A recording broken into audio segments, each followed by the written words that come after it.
Hello, friends, and welcome to the Exams Made Simple. And we are back again with the Hindu Complete Newspaper Analysis for 4th of February 2026. 4 फरवरी 2026 का the Hindu newspaper analysis देखेंगे. I hope आप लोग को हमारा content अच्छा लग रहा होगा. Please do like it, do share it among your friends. Like और शेयर जरूर करें यार. 100 लाइक तो पहुंचाओ कम से कम. क्या मतलब है नहीं तो बनाने का.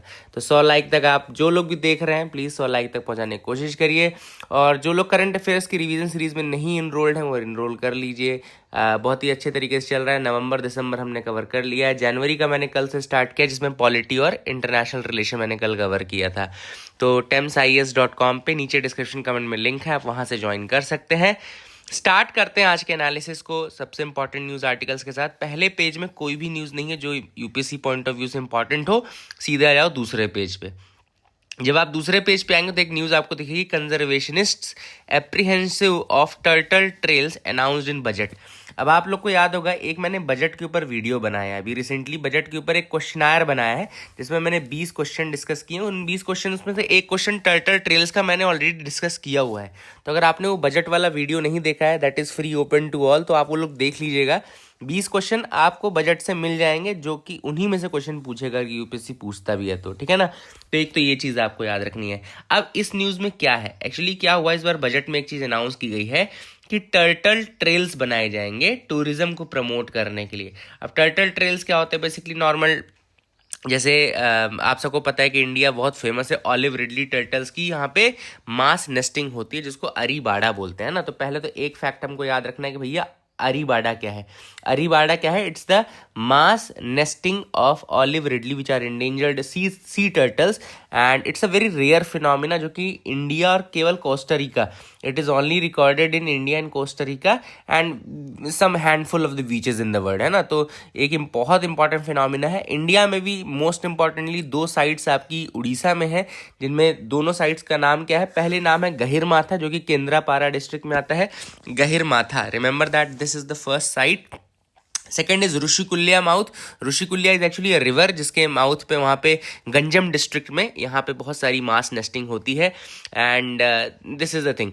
अब ऑलिव रिडली टर्टल्स के लिए मतलब जो टर्टल ट्रेल्स बनाने की बात की जा रही है that is in order to promote the eco tourism, है ना. इको टूरिज्म को प्रमोट करने के लिए ताकि लोग जो है वो खड़े होकर के देख सकें, है ना. तो इससे जो है कंजर्वेशनिस्ट और जो इन्वायरमेंटलिस्ट है उनका ये कहना है कि भैया ये जो आप टर्टल ट्रेल्स बनाने की बात कह रहे हो, ठीक है, आप टूरिज्म को प्रमोट करने की बात कर रहे हो, आप बोल रहे हो कि भाई इससे मोनेटाइज होगा, है ना. तो वो चीज़ गलत बोल रहे हैं. उनका ये कहना है कि भाई ये सही नहीं है क्योंकि अभी भी इंडिया में अगर आप देखें तो लोगों का आना जाना मना है इन साइट्स के पास जहाँ पे भी ये मास नेस्टिंग होती है नॉल, है ना, जब भी ये आते हैं तो ऑलिव रिडली. और ऐसे में अगर आप टूरिज्म स्टार्ट करेंगे, अगर लोगों का आना जाना स्टार्ट करेंगे तो ये एक न एक तरीके से ये दिक्कत ही क्रिएट करेगा. ये और कुछ फ़ायदा नहीं करने वाला है. This is what they are saying, है ना. So any opening of the beaches like this for common public will only hamper it, not it will enhance, है ना. इन्हांस नहीं करेगा, केवल हैम्पर ही करने वाला है, ठीक है. तो that is the thing which is important. अब 2-3 चीज़ें आपको एक ये भी याद रखना है कि ऑलिव रिडली टर्टल होते क्या हैं भाई. ऑलिव रिडली टर्टल के बारे में भी पता होना बहुत ज़्यादा ज़रूरी है. और olive ridley turtle basically one of the most smallest उसमें आते हैं, अबंडेंट लेकिन स्मॉलेस्ट टर्टल्स में आते हैं. They are smallest and abundant of all the sea turtles found in the world, है ना. They are one of the most important smallest and abundant of the sea turtles.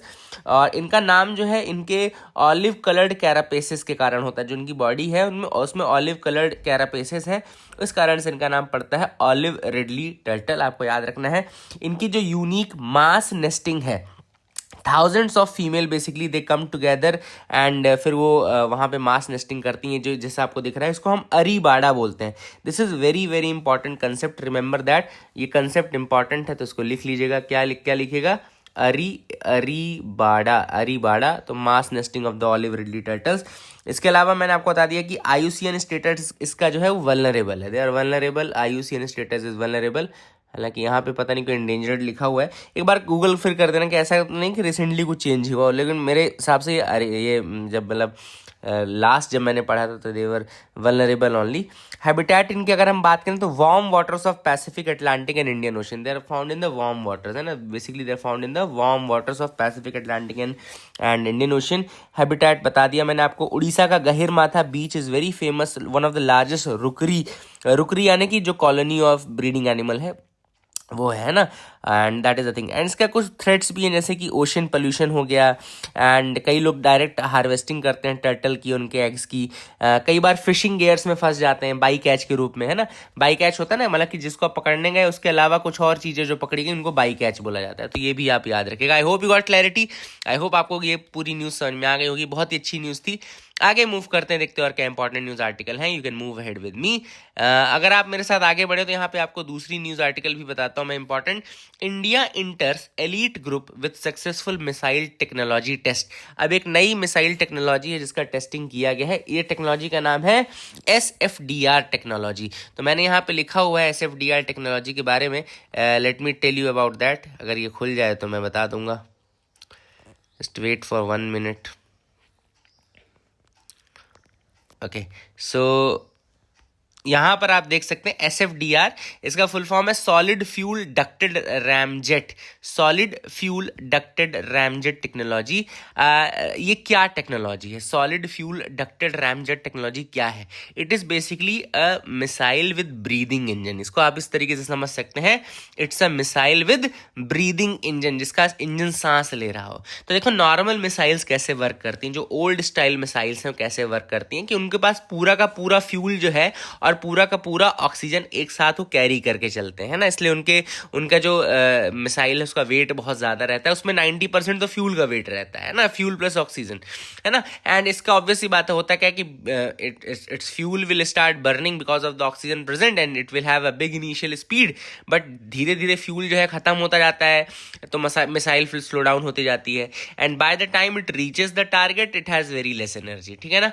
Now how does a SFDR missile work? जो solid fuel ducted missile ramjet missile है वो कैसे work करती है? तो missile take off करती है rocket के जैसे ही। लॉन्च के बाद होता क्या है, it start sucking oxygen from the air.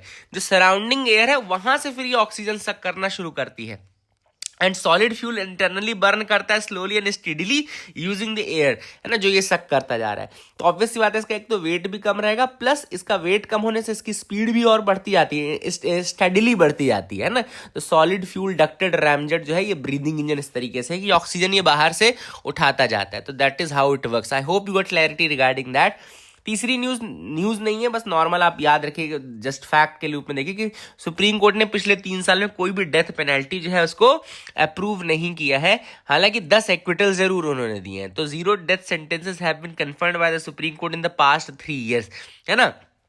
तो ये काफ़ी इंपॉर्टेंट है, जिसमें से अभी 37 हाई कोर्ट कन्फर्म्ड जो केसेस थे उनको सुप्रीम कोर्ट ने डिसाइड किया, उसमें 15 एक्विटल हैं और 14 कम्यूट कर दिया है ना। तो ये आपको पता है ना क्या क्या चीज़ें होती हैं, जैसे एक होता है आपका पार्डन यानी कि पूरी तरीके से माफ़ी मिल जाएगी, पार्डनिंग इन पूरी तरीके से माफ़ी, है ना। कम्यूटेशन मतलब आपने क्या कर दिया, उसको चेंज कर दिया, जो नेचर है उसका चेंज कर दिया और दूसरी पेनल्टी दे दी। मतलब कि अगर फांसी की सज़ा है तो उसको 10 साल की सज़ा कर दिया, फांसी की सज़ा को 20 साल की सज़ा कर दिया। तो आपने उसका वही चेंज कर दिया, नेचर और उसका वो भी चेंज कर दिया। फिर एक होता है रिस्पाइट जो होता है वो स्पेशल केसेस में होता है, जैसे प्रेगनेंसी का केस है या कोई डिसेबिलिटी का केस है, कुछ इस तरीके से केसेस जो होते हैं वो होते हैं आपके रिस्पाइट कहलाता है, ठीक है ना। और एक होता है आपका reprieve is again a thing which is there, जिसमें आप नेचर नहीं चेंज करते हैं, बस वो कम कर देते हैं, ठीक है ना। तो these are some of the things which are there. I hope you got clarity regarding that as well. इसको आप याद रखिएगा। आगे मूव करते हैं, देखते हैं और क्या इंपॉर्टेंट न्यूज़ आर्टिकल है जिनके बारे में हमको डिस्कस करना है। You can move ahead with me, आप बिल्कुल मेरे साथ आगे बढ़ सकते हैं। देखते हैं और क्या क्या इंपॉर्टेंट न्यूज़ आर्टिकल है। तो यहाँ पे आप देखिए, ये हमने डिस्कस कर लिया, डेथ पेनल्टी के बारे में कर लिया। गवर्नमेंट ने भी बताया कि 84% of the waste pickers are from SC ST OBC groups, है ना। गवर्नमेंट का डेटा है, तो वेस्ट पिकिंग की लेबर प्रोफाइलिंग की गई है। एंड ऑब्वियस सी बात है, एक स्कीम भी है गवर्नमेंट की जिसको हम नमस्ते स्कीम बोलते हैं। तो नमस्ते स्कीम इज देयर, देखो लिखा भी है, the ministry of social justice and empowerment has tabled the data in the parliament. तो ये डेटा किसने लाया? Ministry of social justice empowerment. And this enumeration exercise, ये जो इन्यूमरेशन किया गया है कि किस कैटेगरी के किस कास्ट के कितने लोग हैं वेस्ट पिकिंग, तो it is part of the ministries नमस्ते स्कीम। याद रखिएगा, this is part of the ministries नमस्ते स्कीम। तो नमस्ते स्कीम के अंतर्गत ये किया गया है, इसी कारण से इसको इन्यूमरेट भी किया गया है। ठीक है, क्या इन्यूमरेट किया गया कि भाई कितने लोग वेस्ट पिकिंग करते हैं, कितने कम्युनिटी के। तो यहाँ टोटल 1.52 लाख लोग हैं जिनकी प्रोफाइलिंग की गई। उसमें ये पता चला कि जो वेस्ट पिकर्स हैं उनमें जो 84.5% लोग हैं, they are from SC ST और OBC कम्युनिटी। ठीक है ना, तो this is what the data says. अब आपको क्या करना है, इसको याद करना है। ठीक है, याद तो करना ही है, लेकिन आपको ये यूज करना है मेंस में। ठीक है ना, you have to use this is mains as well as अगर प्रीलिम से कुछ ऐसा क्वेश्चन पूछे तो बता देना। अब दूसरा जो फैक्ट इसमें आ सकता है वो आ सकता है नमस्ते स्कीम के रिगार्डिंग। नमस्ते स्कीम याद रखिएगा आपको कि जुलाई 2023 में रिलीज की गई थी। इट वाज लॉन्च्ड इन जुलाई 2023। तो पहली चीज तो आपको एक फैक्ट याद रखना है कि जुलाई 2023 में आई है। और नमस्ते का फुल फॉर्म क्या है? तो नमस्ते का फुल फॉर्म याद रखिएगा, national action for mechanised sanitation ecosystem. याद रखिएगा, national action for mechanised sanitation ecosystem. ठीक है ना, तो it is launched in 2023 July. ये जॉइंट इनिशिएटिव है ministry of social justice empowerment और हाउसिंग एंड अर्बन अफेयर्स का। तो दो मिनिस्ट्रीज इन्वॉल्व है इसमें, एक तो ministry of social justice and empowerment है, plus ministry of urban affairs भी है, अर्बन अफेयर्स भी है। और इसका एम है टू अचीव जीरो सैनिटेशन फैटेलिटीज, मतलब कि सैनिटेशन के दौरान कोई भी मौत नहीं होनी चाहिए, हैजार्डस मैनुअल क्लीनिंग बंद होनी चाहिए, एंड सेफ्टी इक्विपमेंट्स जो हैं वो प्रोवाइड होने चाहिए जो वेस्ट पिकर्स एंड ऑल है। ठीक है, तो काफी इंपॉर्टेंट चीजें हमने देखी, नमस्ते स्कीम के बारे में भी हमने जाना। I hope you got clarity regarding that as well. आगे मूव करते हैं, देखते हैं और क्या इंपॉर्टेंट न्यूज आर्टिकल है जिनके बारे में हमको डिस्कस करना है। तो you can move ahead with me. यहाँ पे है एक टर्म आया है, देखो, सब ऑर्बिटल टूरिज्म। तो ये सब ऑर्बिटल टूरिज्म क्या है वो देख लेते हैं। तो ये एक्चुअली में जेफ बेजोस की एक जो अमेजॉन के जो वो हैं ओनर हैं, उनके द्वारा एक और कंपनी ओन की जाती है ब्लू ओरिजिन नाम की। तो ब्लू ओरिजिन ने अपना सब ऑर्बिटल प्रोग्राम जो है थोड़ा सस्पेंड किया है ताकि वो अपनी लूनार कैपेबिलिटीज को बढ़ा सके, मतलब कि मून पे लैंड करने वाली कैपेबिलिटीज को। तो सब ऑर्बिटल टूरिज्म होता क्या है? तो एक्चुअली ये it's a form of space travel. ये एक तरीके का स्पेस ट्रेवल होता है जिसमें आप ऑर्बिट तक नहीं जाते हो, है ना। याद रखिएगा, ऑर्बिट तक जाने का मतलब क्या है, जैसे मान लो आपको स्पेस स्टेशन पे ले गए, तो स्पेस स्टेशन तो ऑर्बिट में आ गया, लेकिन इसमें क्या करते हो आप, इसमें आप सब ऑर्बिटल टूरिज्म में ऑर्बिट तक नहीं जाते हो, आप टिपिकली जाते हो 100 किलोमीटर तक, जहां पे आपको कार्मन लाइन मिलती है। याद रखिएगा, there is a Karman line. तो ये आपको दिख रहा है ना, सब ऑर्बिटल टूरिज्म में आपको बाउंड्री है 100 किलोमीटर्स की, और ये 100 किलोमीटर्स की जो लाइन है इसको हम क्या बोलते हैं, कार्मन लाइन। कार्मन लाइन को ये माना जाता है कि कार्मन लाइन पे आते ही आपका स्पेस शुरू हो गया है। तो ये ब्लू ओरिजिन वाले क्या करते हैं, आपको कार्मन लाइन तक ले जाएंगे और बोलेंगे देखो अब आपने क्या कर लिया, अब आपने एक तरीके से स्पेस में आप चले गए। ठीक है ना, तो इसी को हम बोलते हैं सब ऑर्बिटल टूरिज्म। तो देखो लिखा है, unlike orbital missions, unlike orbital missions, जैसे कि ऑर्बिटल मिशंस क्या हो गया, मतलब कि इंटरनेशनल स्पेस स्टेशन में चले गए। तो sub orbital vehicles don't achieve the immense speed necessary to stay in the orbit. तो सब ऑर्बिटल व्हीकल्स में इतनी स्पीड नहीं होती है कि वो ऑर्बिट में स्टे कर सकें, तो इसीलिए वो एक parabolic flight path trajectory follow करते हैं, एंड फिर वो आगे जाकर 10 से 15 मिनट की ये फ्लाइट होती है। तो आई hope you got clarity, I hope आपको समझ में आ गया होगा। आते हैं एडिटोरियल पार्ट पे। एडिटोरियल में पहला एडिटोरियल जो हम डिस्कस करेंगे वो है India's next industrial shift, electrons over molecules. बहुत ही सिंपल सा आर्टिकल है, अच्छा आर्टिकल है, मैं आपको बता देता हूँ क्या है। मॉलिक्यूल्स की बात की गई है यहाँ पे, कोल, डीजल, पेट्रोल और गैस, जो ट्रेडिशनल फ्यूल्स हैं जिनके ऊपर पूरी इंडस्ट्रीज और सब कुछ बेस्ड है इंडिया की, और इलेक्ट्रॉन्स जो हैं वो है इलेक्ट्रिसिटी, है ना। तो अब यहाँ पे जो डिस्कशन है वो है मॉलिक्यूल्स वर्सेस इलेक्ट्रॉन्स, मतलब कि एक तो फ्यूल ऐसा जो कि हाइड्रोकार्बन बेस्ड फ्यूल है, जैसे कि कोल, डीजल, पेट्रोल पे रन कर रहा है मशीन्स, और दूसरा है इलेक्ट्रॉन यानी इलेक्ट्रिसिटी पे रन करने वाला। तो ऑथर का ये कहना है कि भैया जो ओल्ड इंडस्ट्रीज हैं वो हमारे इंडिया में फायर बेस्ड थी, बट अब जो नया टाइम है वो आ गया है प्लग बेस्ड का। प्लग बेस्ड मतलब कि इलेक्ट्रिसिटी बेस्ड। ठीक है, क्यों इलेक्ट्रिसिटी जीतती है मॉलिक्यूल से? क्योंकि बहुत ज़्यादा एफिशिएंट है। इलेक्ट्रिक मोटर्स लगभग +% ऑफ एनर्जी यूज़ कर लेते हैं। वहीं फ्यूल इंजन जो है वेस्ट करते हैं बहुत ज़्यादा हीट के रूप में, 65% ऑफ फ्यूल इंजन में वेस्ट हो जाता है। इलेक्ट्रिसिटी ऑटोमेटिक रहती है, कंट्रोल कर सकते हो प्रिसाइसली, क्लीनअप ज़्यादा है ना। तो ये सारी चीज़ें जो है बहुत इंपॉर्टेंट है। एंड वही डिफरेंस आपको चाइना और इंडिया में भी दिखेगा। ऑथर ने कहा कि चाइना के पास 50% इंडस्ट्रियल एनर्जी जो है वो इलेक्ट्रिसिटी के फॉर्म में है, और लार्ज शेयर जो है उसमें भी इलेक्ट्रिसिटी में क्लीन इलेक्ट्रिसिटी है।